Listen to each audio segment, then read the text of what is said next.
Hi, this is Kowski for AP Gov, and in this video we're going to be conquering the FRQ essay, and the reason I put it in quotes is it's not really a full-fledged essay like you might have in AP US History.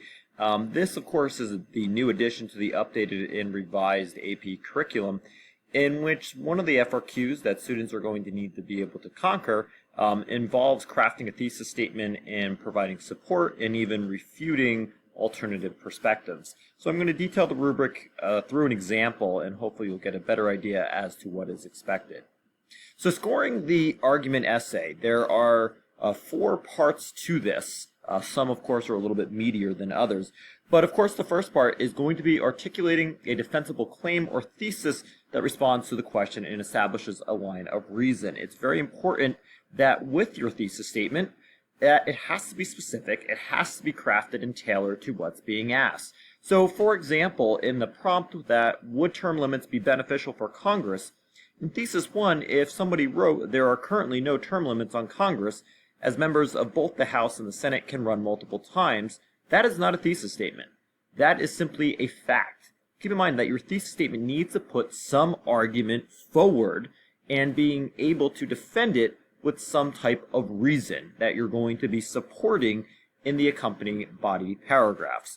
Now again, even though this is technically called the FRQ Argumentative Essay, your introduction does not need to be terribly long. You might want to have a couple sentences for context, but it is undoubtedly important to have some type of argument. If you do not have a thesis-driven argument, you're basically done. So it's very important that you're not stating a fact, that you are making a concise and at the same time detailed thesis statement in which you're providing reasons for that. So this one would be a lot better in Thesis 2, where term limits for members of Congress would be undemocratic because it ultimately takes the decision away from voters who can make the choice to keep or vote out a congressperson.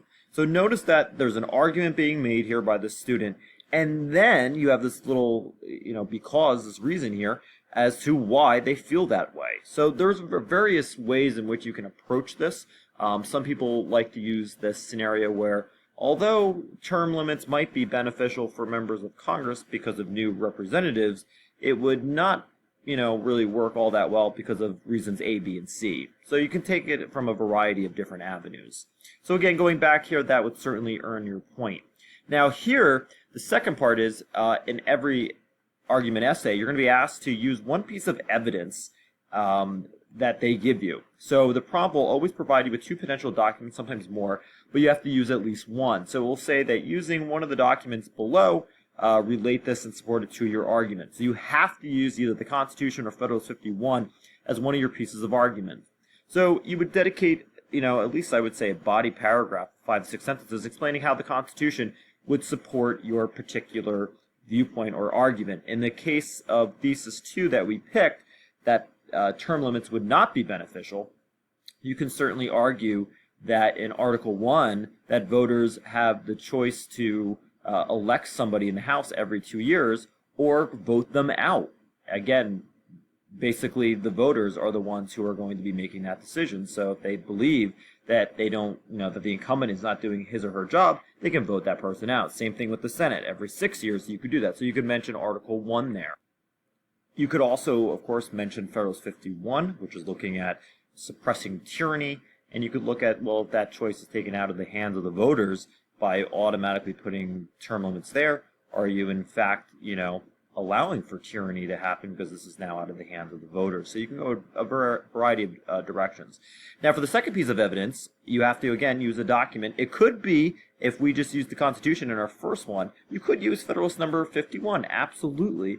Or you could use another foundation document, or you could use some other piece of evidence maybe that you studied in Congress. So, for example, you might utilize the Declaration of Independence, which of course is talking that in, the major idea that people should have popular sovereignty, that they should be making the decisions. So you can certainly go that route, and that would support your thesis.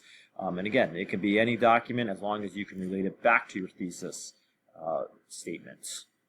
All right, so amongst the last part here, you're going to want to explain how or why the evidence supports the claim or thesis. I mean, you're basically doing that in this when you're bringing in the evidence here.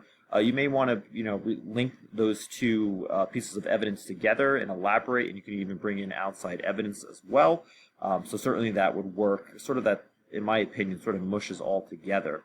The last part here is the rebuttal or refutation. I consider those basically the same thing. So in every argument that you write, you have to rebut. And a good way you could rebut is simply following this particular, framework here. And that would be, although some might argue that term limits would allow for new representatives in Congress, voters already have this choice, and any election voters can choose to vote out the incumbent. Right there, you refuted or you rebutted an argument as to why term limits could be beneficial. And again, it really depends on the route that you take.